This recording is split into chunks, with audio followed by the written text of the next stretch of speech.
حضرات و خواتین اور تمام سامعین، ایک سنت کا وہ رنگ ہے جو آپ کو مسجد میں نظر آتا ہے، مسجد میں انٹر ہونے کے بعد نظر آتا ہے، سنتیں کیسی پڑھنی، وضو کیسے کرنا، نماز کیسے پڑھنی، روزے کیسے رکھنے، سجدہ کیسے کرنا. ایک سنتوں کا وہ طریقہ ہے، ایک طریقہ یہ تو کبھی کبھار کی سنت ہے، اور ایک ہمہ وقت سنت ہے جو گھر میں، بازار میں، دکان میں، کاروبار میں ہر وقت نظر آتی ہے آقا علیہ السلام کی. سو اس پوری زندگی کو سپرد سنت کر دینا، پوری زندگی کو سپرد سنت کر دینا، یہ ہے فاتبعونی، میری اتباع کرو. جب کوئی شخص خود کو سپرد سنت مصطفیٰ کر دیتا ہے، خود کو سپرد سنت نبوی کر دیتا ہے خود کو، تو پھر کیا نتیجہ ہوتا ہے؟ اللہ پاک نے فرمایا یحببکم اللہ، پھر اللہ تعالی اس بندے کو اپنا محبوب بنا لیتا ہے. وہ بندہ اللہ کا محبوب ہو جاتا ہے. کیوں؟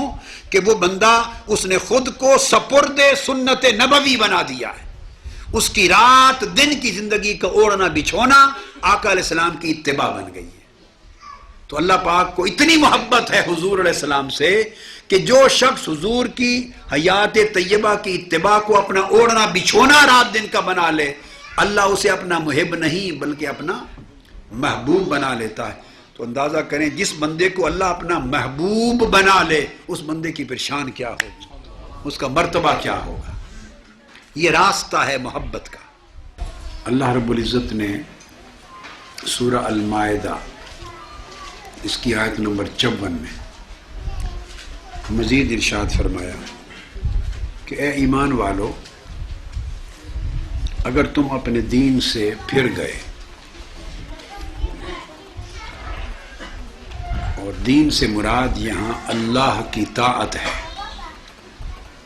اللہ کی طاعت، اللہ کی بندگی، اللہ تعالیٰ کی فرما برداری، اللہ تعالیٰ کے دین کی خدمت. جو توفیق اللہ نے آپ کو نصیب کی ہے، خدمت دین کی توفیق، تحریک منہاج القرآن کے رفقاء اور کارکنان کا امتیاز یہ ہے کہ اللہ تعالیٰ نے آپ کو اپنے دین کی خدمت کے لیے چنا ہے. اور یہ بات کبھی نہ بھولیں کہ آپ کا کوئی احسان نہ اللہ پر ہے نہ اللہ کے دین پر ہے. اللہ تعالیٰ ہماری خدمت کا محتاج نہیں ہے. اللہ رب العزت ہم اس کے دین کی مدد کریں، وہ ہماری مدد کا نہ وہ محتاج ہے نہ اس کا دین محتاج ہے. ہم محتاج ہیں اس بات کے کہ اللہ رب العزت ہمیں توفیق دے دے کہ ہم اس کی نوکری کر سکیں، اس کے دین کی چاکری کر سکیں، اس کے حبیب صلی اللہ علیہ وآلہ وسلم کی غلامی کر سکیں، ان کے مشن اور ان کے دین اسلام کی ترویج، اقامت اور فروغ کے لیے اپنی اللہ کی دی ہوئی توانائیاں اور صلاحیتیں جو اللہ کی نعمتیں ان کو بروئے کار لا سکیں. سو ہم محتاج ہیں اس بات کے کہ اللہ پاک ہمیں توفیق دے. تو جسے اللہ تعالیٰ کے دین کی خدمت کی توفیق ملتی ہے اس پر اللہ تعالیٰ کا احسان ہے، ورنہ اللہ تبارک و تعالیٰ کے پاس خادموں کی کمی نہیں، نوکروں کی کمی نہیں، اچھے اچھے صلاحیتوں والے اور ہنر رکھنے والے لوگوں کی کمی نہیں. وہ سب اس کے بندے ہیں. وہ جن کو چاہے اپنے دین کے لیے چن لے، اپنے دین کی خدمت اور توفیق عطا کر دے جسے چاہے.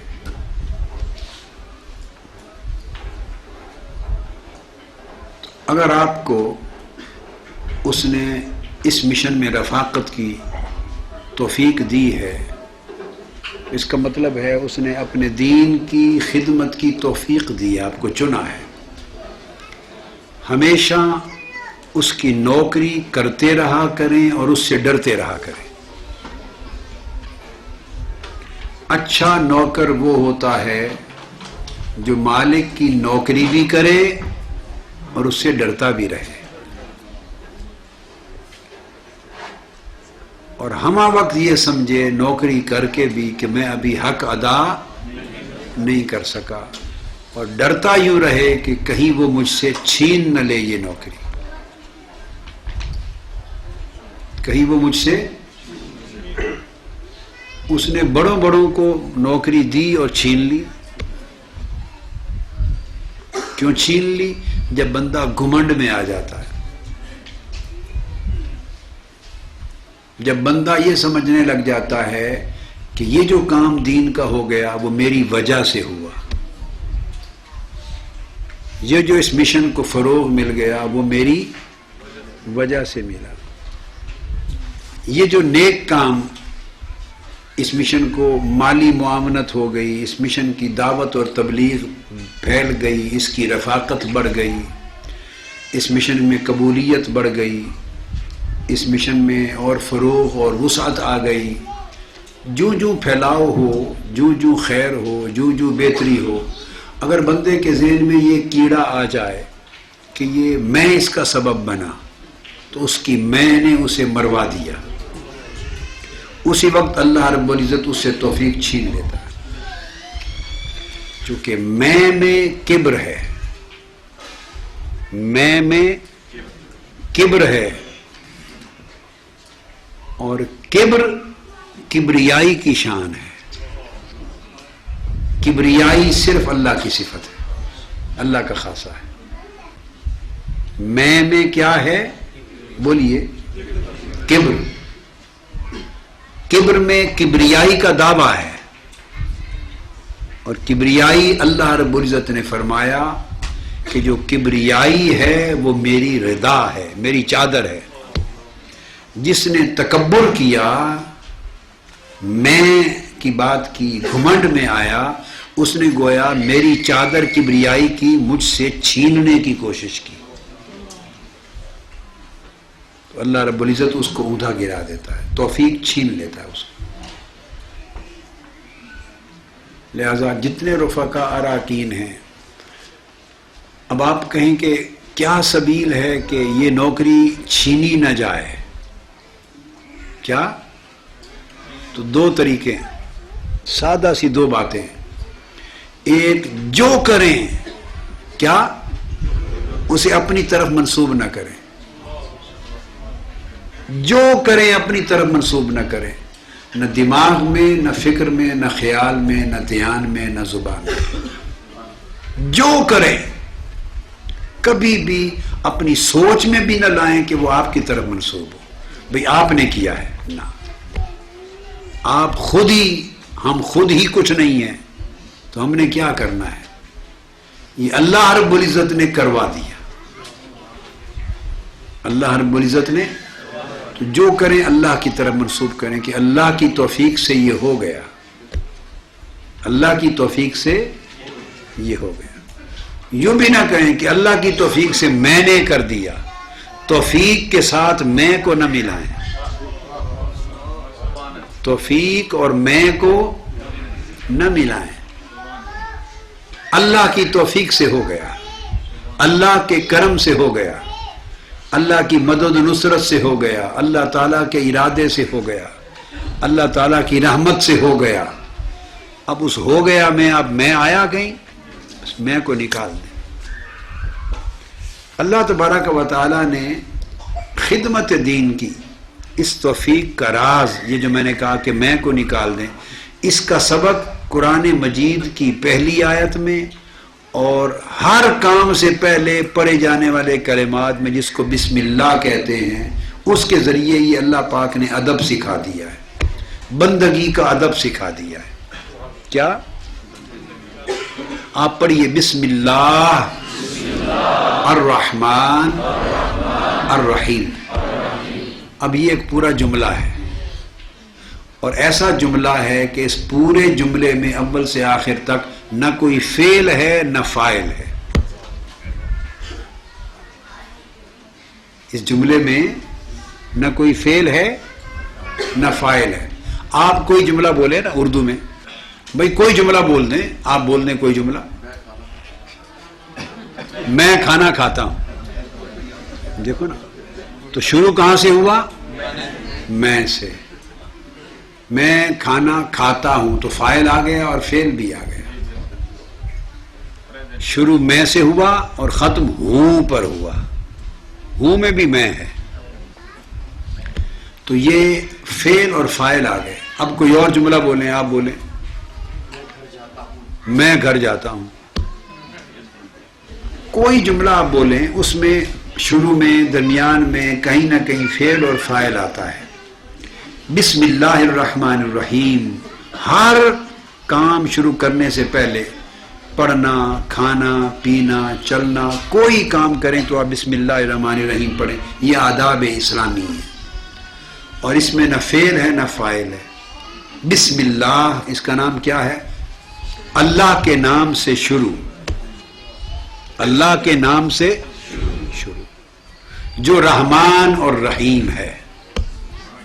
اب آپ نے دیکھا بھی, نہ کرتا ہوں نہ کرتی ہوں نہ میں نہ ہوں ہے ہی کوئی.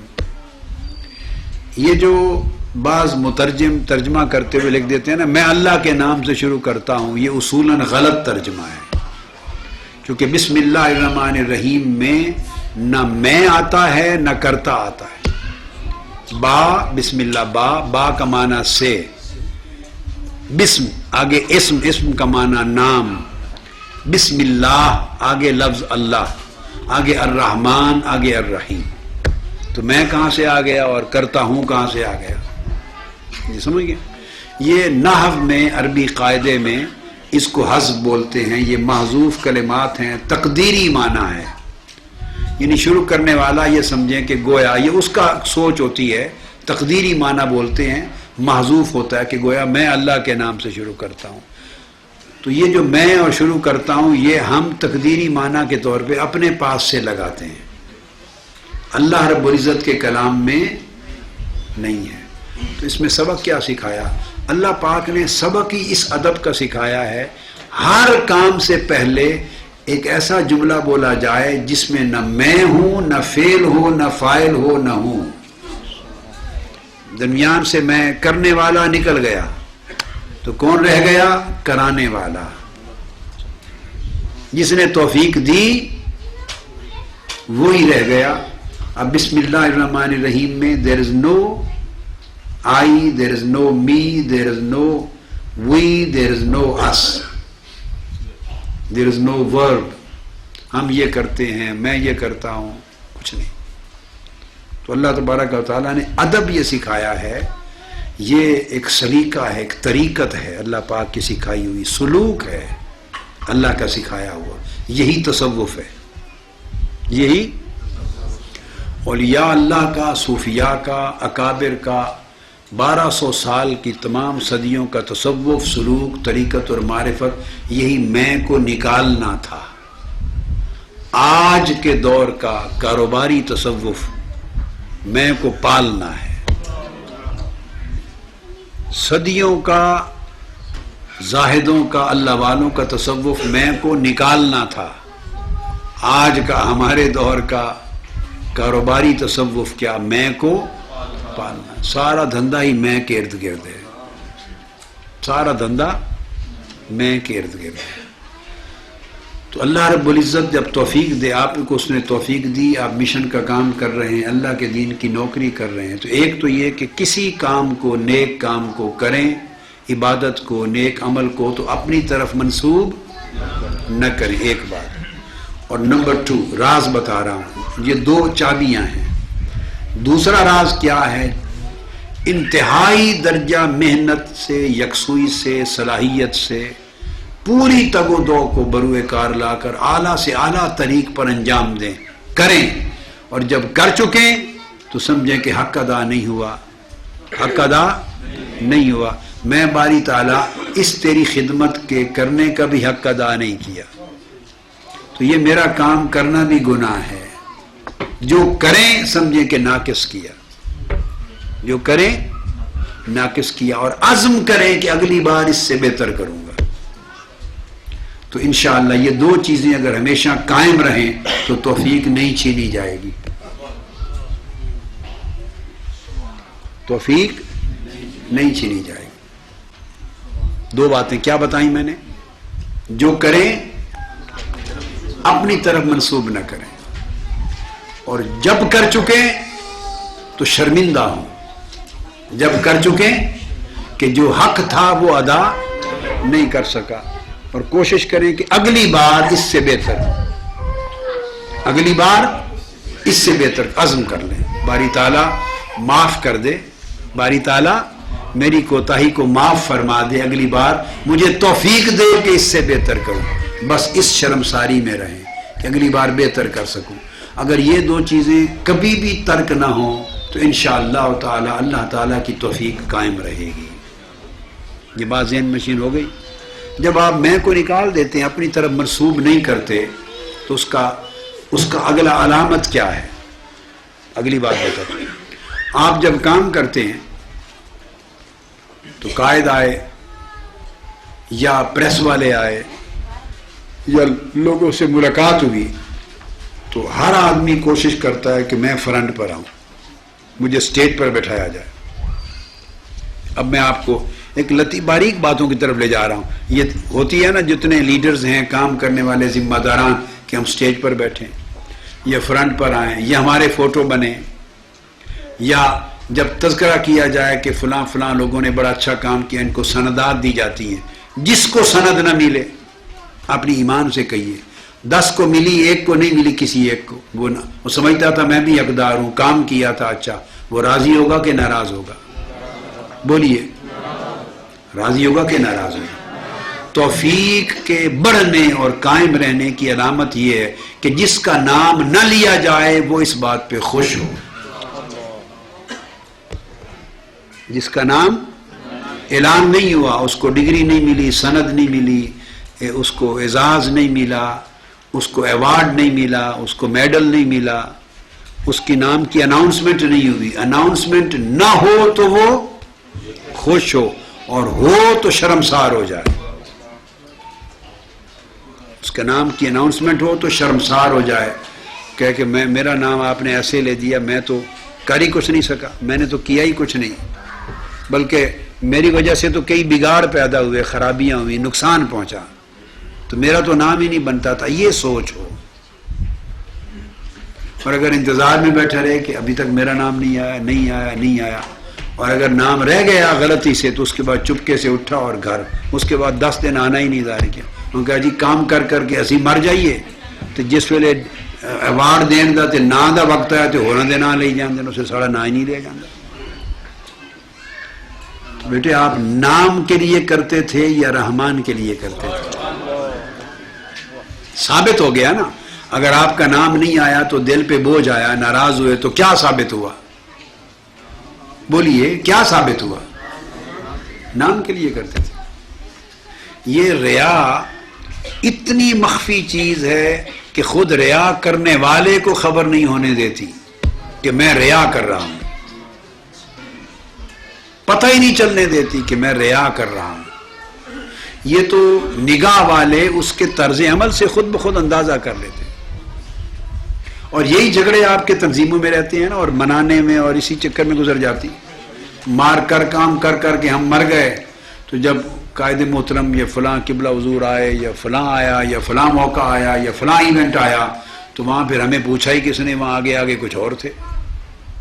یہ جھگڑا ہوتا ہے نا۔ یا سب سے بڑھ کے کام میں نے کیا، رفقا اتنے میں نے بنائے، ویلفیئر کے لیے اتنی میں نے کلیکشنز کی، اور اتنی خدمت میں نے کی، کیسٹیں اتنی میں نے بنائیں۔ جب تنظیم سازی بنی تو صدر کسی اور کو بنا دیا، ذمہ داری کسی اور کو، ہمیں پوچھا ہی نہیں کسی نے۔ بھائی یہی جھگڑے ہوتے ہیں نا سارے۔ یہ سارے جھگڑوں کی جو بنیادیں ہیں، جھگڑوں کی یہ ساری بنیادیں ہیں، حضرت فضیل ابن ایاز نے فرمایا یہ شرک ہے۔ مخلوق کے لیے، یعنی غیر اپنے خیال کے لیے، اپنے نفس کے لیے کام کرنا شرک ہے۔ کام تو ہونا تھا، آپ کہیں گے شرک کیسے؟ وہی جو میں نے محبت کی تعریف میں بات بتائی تھی کہ جو محبت اللہ کے لیے ہونی چاہیے تھی، جس کا درجہ اللہ کی محبت کو جو درجہ تھا، وہ آپ نے اللہ کے سوا ان کو دے دیا جو آپ کو جو اللہ سے دور بھی لے جانے والے ہیں، اور مخلوق میں وہ درجہ دے دیا۔ درجہ یہ تھا کہ جس سے بھی محبت کی جائے مخلوق میں، وہ اللہ کے لیے کی جائے۔ اللہ کی محبت یوں فائق ہو. اس طرح کام، ہر کام کیا جانا تھا اللہ کے لیے، اور آپ کام کر بیٹھے نفس کے لیے. چونکہ آپ کا ذکر نہیں آیا تو نفس بگڑ گیا، ناراض ہوا ہے، غصہ آیا ہے. تو اس سے پتہ چلا کہ کام اللہ کے لیے خالص نہیں تھا. اب یہ جب خرابیاں جنم لیتی ہیں تو آدمی ناراض ہو جاتا ہے. میں آپ کو اس کی اپلیکیشن بتا رہا ہوں، پریکٹیکل ہوتا کیا، ناراض ہو جاتا ہے. اب بہتر لوگ بچنے کے طریقے کیا ہیں کہ لوگ چھپیں، چھپ کے پیچھے جا بیٹھے. اور جب آپ ناراض ہو گئے، اور ناراض ہو کے کئی لوگ ہوتے ہیں گھر بیٹھ جاتے ہیں، مہینہ مہینہ، دو مہینے، پھر منانے جانا پڑتا ہے تنظیم کے لوگوں کو. وہ جو ناراض ہو کے گھر بیٹھ گئے وہ سمجھ رہا ہے کہ مجھ سے انہوں نے زیادتی کی اور میں اس لیے ناراض ہوں، جبکہ واقعہ یہ نہیں. واقعہ یہ ہے کہ جب اس نے یہ سوچا تھا کہ کام تو میں نے کیا، نام میرا نہیں آیا، اللہ نے اس سے توفیق چھین لی، کہا جا گھر بیٹھ جا، جا گھر بیٹھ جا، ہماری نوکری کوئی اور کر لے گا. وہ جو لوگ ناراض ہو کر گھر بیٹھتے ہیں، دراصل اللہ ان سے توفیق چھین لیتا ہے. اللہ تعالیٰ ان سے توفیق چھین لیتا ہے. اس لیے میں نے کہا کرتے رہو اور ڈرتے رہو. کیا؟ کرتے رہو اور ڈرتے رہو. محب وہ ہوتا ہے جو محبوب کی خدمت بھی کرتا رہے اور ہر لمحہ ڈرتا بھی رہے. معلوم نہیں میری خدمت پسند نہ آئے اور محبوب ناراض ہو جائے. جس محبت میں محبوب کا ڈر نہیں وہ محبت نہیں ہے، وہ کاروبار ہے، دکھلاوا ہے. جس میں محبوب کا ڈر نہیں وہ دکھلاوا ہے. اب جب ایسا خیال آتا ہے جس میں میں آتی ہے، جس میں جھگڑے آتے ہیں، اگر یہ چیز ایک نکل جائے تو آپ ایمان سے کہیے کہ تنظیموں کے جھگڑے باقی بچتے ہیں. 80% یا 75% ختم ہو جاتے ہیں کہ نہیں؟ 75% ختم ہو جاتے ہیں نا. یہ جو ایک دوسرے کے ساتھ دنگا فساد ہوتا ہے، فلاں پسند ہے فلاں ناپسند، ایک دوسرے کے خلاف جو تھریٹ ہوتا ہے ایک دوسرے کے لیے، اور یہ ایک دوسرے کے خلاف طبیعت میں انقباض ہوتا ہے، وہ بھی ساری اگر آپ اس کی ڈیپتھ میں جائیں، اس کی ڈیپتھ میں جائیں تو میں کی لڑائی ہوتی ہے. کیا ہوتی ہے؟ اب جو میں آئی توفیق چھن گئی. اس کی طرف اشارہ ہے من یرتد منکم عن دینہ، جو اپنے دین سے یعنی اپنی طاعت الہی سے، اللہ کی بندگی سے، اس کی نوکری سے جو پھر گیا، جو پھر گیا یعنی اس نے طاعت اور نوکری اور بندگی اللہ کی بجائے اپنے نفس کی، اپنی میں کی. من اتخذ الہہ ہواہ، جس نے اپنی ہوائے نفس کو اپنا خدا بنا لیا، ہوائے نفس کو خدا بنا لیا. تو پھر اللہ پاک کیا کرتا ہے؟ اللہ تعالیٰ جب ایک آدمی میں کو مقصود بنا لیتا ہے تو اللہ تعالیٰ اسے توفیق چھین لیتا ہے. توفیق. اب اس نقطے کو ہمیشہ دل و دماغ میں نقش رکھیں تاکہ توفیق نہ چھینی جائے. ڈرتے رہیں. کیا؟ توفیق نہ چھینی جائے. آپ اور میں کچھ رتی برابر بھی اللہ کے دین کو نفع نہیں پہنچا رہے. ہم کون ہیں؟ دین ہمیں نفع پہنچا رہا ہے. صرف ہوش پہ کیسے جاتے. آپ اپنے ایمان سے کہیے جہاں جہاں بھی جو ہے اس تحریک میں آنے سے قبل اس کا بزنس بھی ہوگا، اس کا مال و دولت بھی ہوگا، اس کا کاروبار بھی ہوگا، جاب بھی ہوگا، دوستی بھی، ہلکا پہچان، جان پہچان، شناخت سب کچھ تھی. اس مقام کو بھی ذہن میں رکھ لے. اور تحریک کے 10 12 15 سال کی خدمت کے بعد آپ جہاں آج ہیں، جان پہچان، عزت، معتبری، لوگوں کے اندر ایک مقام، مرتبہ، ایمان سے کہیے پہلے زیادہ تھا یا اب زیادہ ہے؟ اپنے ایمان سے کہیے. ایسی غلط بات نہ ہاتھ نہ اٹھائیے. عزت زیادہ ہے کہ نہیں؟ جی، سوسائٹی میں عزت زیادہ ہے، لوگ زیادہ معتبر سمجھتے ہیں. زیادہ کریڈیبل ریلائبل سمجھتے ہیں، زیادہ اعتبار کرتے ہیں، زیادہ عزت کرتے ہیں، زیادہ آپ کا حوالہ ہے، آپ درست بات ہے، یہ کس نے دیا؟ بولیے کس نے دیا یہ عزت؟ یہ اللہ کے دین کی خدمت نے دیا، نوکری نے دیا۔ کیا قاعدہ یہ ہے جو نوکر ہوا وہ افسر ہو گیا، جس نے نوکری کی کیا وہ بڑا ہو گیا۔ اللہ کا قاعدہ یہ ہے جو اللہ کے لیے جتنا جھک گیا اللہ اس کو اتنا بلند کر دیتا ہے۔ آپ بات کو سمجھیں؟ خواتین میں بھی یہ جھگڑے ہوتے ہیں، ویمن لیگ میں جب تنظیموں کا وقت آتا ہے تو یہی فساد ہی ہوتا ہے نا، یہ جھگڑا ہوتا ہے۔ بس ایک میں کو اگر نکال دیں تو جھگڑے 90% جھگڑے ختم ہو جائیں۔ اب اللہ پاک نے فرمایا کہ پھر میں توفیق چھین لیتا ہوں، فَسَوْفَ يَأْتِ اللَّهُ بِقَوْمٍ يُحِبُّهُمْ وَيُحِبُّونَهُ۔ اگر تم اس طرح پھر گئے اللہ کی اطاعت کی راہ سے اور اپنے نفس کی اطاعت کرنے لگ گئے تو اللہ تعالیٰ تمہیں ہٹا دے گا، تم سے توفیق چھین لے گا اور ریپلیس کر کے تمہاری جگہ ان لوگوں کو لائے گا۔ اگلی بات سنیے، ان لوگوں کو لائے گا جن سے اللہ خود محبت کرتا ہوگا، اور وہ لوگ اللہ سے محبت کرتے ہوں گے۔ ان بندوں کا اللہ سے محبت کرنے کا ذکر بعد میں ہے، اللہ کا ان بندوں سے محبت کرنا اس کا ذکر پہلے ہے۔ ان لوگوں کو لائے گا جن سے اللہ محبت کرتا ہے، جن سے اللہ محبت کرتا ہے ان کو لائے گا۔ یہ پہلے بات کیوں لائی؟ چاہیے تو تھا نا پھر ان کو لاؤں گا جو مجھ سے محبت کرتے ہیں اور نفس کی پوجا نہیں کرتے، مجھ سے محبت کرتے ہیں اور میری خاطر سارا کام کرتے ہیں، میرے دین کی نوکری کرتے ہیں میری محبت میں۔ چاہیے تو یہ تھا نا، یہ کیوں فرمایا کہ ان کو لاؤں گا جن سے میں محبت کرتا ہوں گا؟ کیا مطلب، کیوں کہا؟ اس لیے کہ جن سے میں محبت کرتا ہوں گا وہ صاحبان توفیق ہوں گے، ان کو میں توفیق دوں گا، اور جن کو میں توفیق دوں گا ان کی میں نکل جائے گی، وہ میرے لیے کریں گے وہ۔ اور قاعدہ حدیث پاک میں ہے، اور اولیاء صالحین، سلف صالحین، تابعین، اتباع التابعین، اکابر اللہ والوں نے فرمایا اللہ تعالیٰ کی توفیق کی علامت کیا ہے کہ اللہ فلاں کو توفیق دیتا ہے، یہ اس نے بڑی توفیق دی فلاں کو، تو توفیق کی علامت کیا ہے؟ اللہ تعالیٰ جس کو توفیق دیتا ہے اس پر نیک کام آسان ہو جاتے ہیں۔ اللہ تعالیٰ جسے توفیق دیتا ہے، توفیق کی علامت ہے اس بندے پر نیک کام کرنا، عبادت کرنا، نماز پڑھنا، روزے رکھنا، نفل پڑھنا، مشن کی خدمت کرنا، دین کی خدمت کرنا، دین پر مال خرچ کرنا، تنگی میں بھی فراخی میں بھی، ہر نیک اور عمل صالح کرنا۔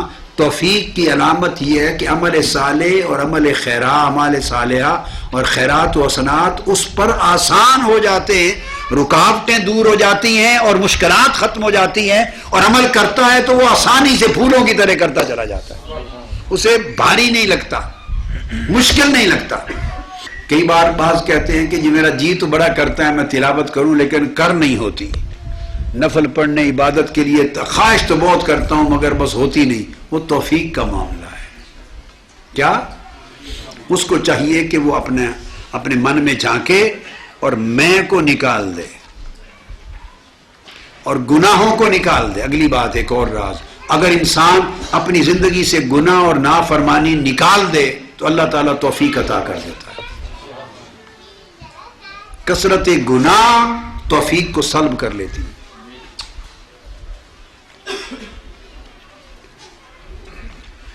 تو فرمایا کہ میں ان کو لاؤں گا جن سے میں محبت کرتا ہوں گا اور وہ صاحبان توفیق ہوں گے اور وہ مجھ سے محبت کرتے ہوں گے۔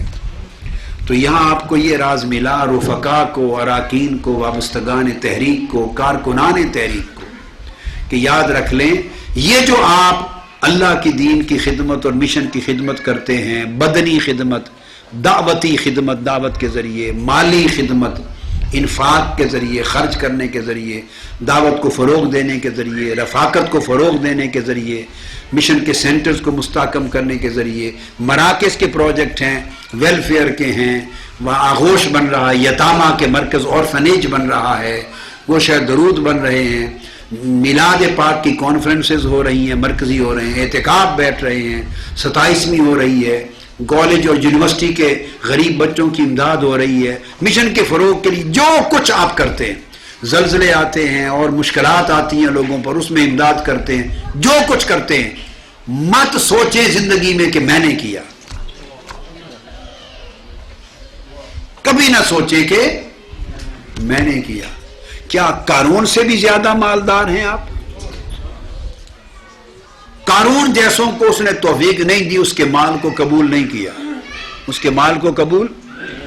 آپ کے پاس، ہمارے پاس تھوڑا مال ہے بھئی، اگر آپ ان تمام چیزوں پر خرچ کر لیں تو اللہ کا شکر ادا کریں، اس رات سجدہ کیا کریں، 2 نفل پڑھ کے، باری تعالیٰ تیرا شکر ہے تو نے قبول کر لیا، میری نوکری کو قبول کر لیا۔ مال آپ کا اور میرا کہاں سے ہے؟ جب زندگی ہماری نہیں ہے، زندگی امانت، ہم خود امانت، ہماری زندگی امانت، عمر امانت، کمائی امانت، مال امانت، دیا ہوا بھی اسی کا ہے، تو اگر اسی کے اوپر لگ گیا تو یہ اس کی توفیق سے لگا، اسی کا مال اسی کی راہ پہ لگ گیا، اس توفیق پر اللہ کا شکر ادا کریں۔ تو میں نے عرض کی ہمیشہ عاجزی کریں کام کر کے، ڈرتے رہیں، اپنی طرف منسوب نہ کریں، اور جب کر لیں تو سمجھے کہ باری تعالیٰ معاف کر دے، اب کہ اچھا نہیں ہوا، اگلی بار اچھی توفیق دینا۔ تو اللہ پاک کی بارگاہ سے توفیق چھینی نہیں جاتی۔ تو مشن کی وابستگی اس کی توفیق ہے، مشن کی وابستگی اس کی، دین کی خدمت اس کی توفیق ہے، اللہ کی طاعت اور عبادت اس کی توفیق ہے، آقا علیہ السلام کی سنت کی اتباع اس کی توفیق ہے، دین کا فروغ اس کی توفیق ہے، سب اعمال صالحہ اس کی توفیق ہیں، جملہ حسنات زندگی میں نیک کاموں کا کرنا اس کی توفیق ہے۔ اور توفیق انہی لوگوں کے پاس رہتی ہے جو ہر عمل کو اللہ کی طرف منسوب کرتے ہیں، اپنی طرف نہیں کرتے۔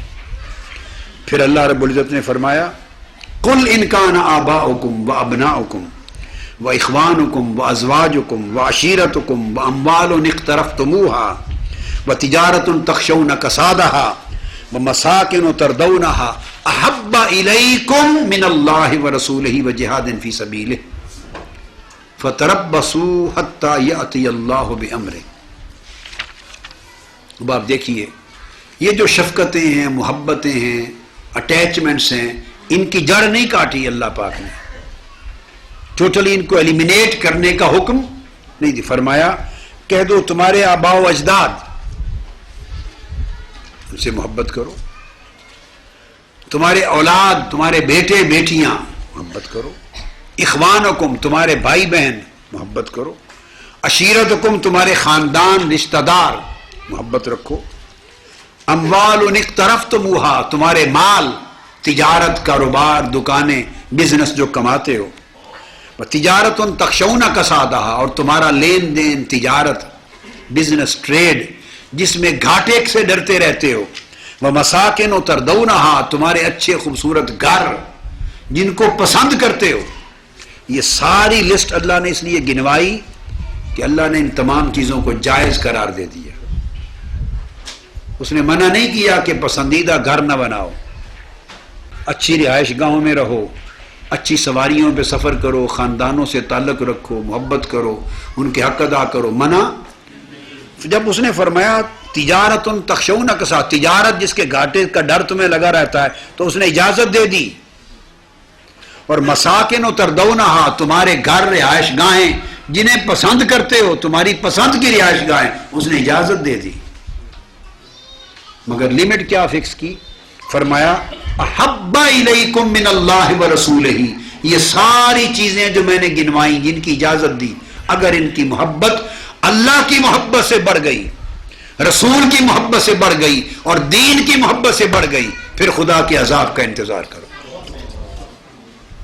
ان سب چیزوں کو چاہنے، محبت کرنے، ان کو بنانے، اختیار کرنے، استعمال میں لانے، ان کا خیال رکھنے، ان سب چیزوں کی اجازت ہے، زندگی کی ضروریات بنا دی، مگر ان کی محبت اللہ کی محبت سے اگر بڑھ گئی، رسول کی محبت سے بڑھ گئی، ترجیح دے دی تم نے ان کو اللہ کی محبت پہ، رسول کی محبت پہ، دین کی محبت پہ، ان میں سے کسی شے کی محبت کو اگر ترجیح دے دی، پریفر کر دیا تم نے، تو پھر فتربصوا بامر اللہ، تو پھر اللہ کے امر کا انتظار کرو، حتی یاتی اللہ بامر اللہ، حتیٰ کہ اللہ تعالیٰ اپنا امر، اپنا عذاب تم پر لائے گا، حکم عذاب لائے گا۔ اب ہم اس عذاب میں مبتلا ہیں یا نہیں، بولیے، ہیں کہ نہیں؟ یہ بڑی سطح پہ بھی ہوتا ہے، چھوٹی سطح پہ بھی ہوتا ہے، بڑی سطح پر بھی اور انفرادی سطح پہ بھی یہ قاعدہ ایک ہی ہے۔ تو بنیادی فرمایا واللہ لا یہدی القوم الفاسقین، جو قوم فاسقوں کی ہو جائے اللہ ان کو راہ ہدایت اور راہ نجات عطا نہیں کرتا۔ قرآن کا قاعدہ ہے، کیا کوئی انہونی بات ہو رہی ہے؟ جی پورا قرآن الحم سے والناس تک پڑھ لیں، جو فرمایا گیا وہ ہو رہا ہے، اور ہم نے خود خریدا ہے یہ سودا، ہم نے یہ سودا سیدنا صدیق اکبر رضی اللہ تعالیٰ عنہ نے جب خطبہ خلافت دیا پہلا، تو تخت خلافت پہ بیٹھتے ہی اپنے خطبے میں آقا علیہ الصلوۃ والسلام کی ایک حدیث جو انہوں نے سنی تھی صحابہ کرام کو روایت کی، اور مسند احمد بن حنبل میں امام احمد بن حنبل نے اپنی مسند کی پہلی حدیث وہی روایت کی۔ سیدنا صدیق اکبر رضی اللہ تعالیٰ عنہ نے فرمایا کہ جس قوم کو ظلم کے خاتمے کی دعوت دی جائے، ظالموں کے خلاف اٹھنے کی، ظلم کے خاتمے کی کیا دعوت دی جائے، اور وہ قوم اس کو لبیک نہ کہے اور نہ اٹھے ظلم کو روکنے اور ظالم کو روکنے کے لیے، ساتھ حق کا نہ دے، تو اللہ تعالیٰ اسے ایک ایسے عذاب میں گھیر لیتا ہے جو چاروں اطراف سے اس کو لپیٹ میں لیتا ہے، پھر اللہ تعالیٰ اسے اپنی عذاب کی لپیٹ میں لے لیتا ہے۔ یہ امام احمد بن حنبل کی مسند کی پہلی حدیث ہے، سیدنا صدیق اکبر رضی اللہ تعالیٰ عنہ خود راوی ہیں، اور انہوں نے کئی بار آپ کے پورے مسند میں اس حدیث کو مختلف طرق سے روایت کیا ہے، اور پہلے خطبہ خلافت میں انہوں نے بیان کر دیا تھا، امت کو ایک راستہ بتا دیا تھا، اصول کی بات۔ صرف اگر ہوتے بشر عرش پہ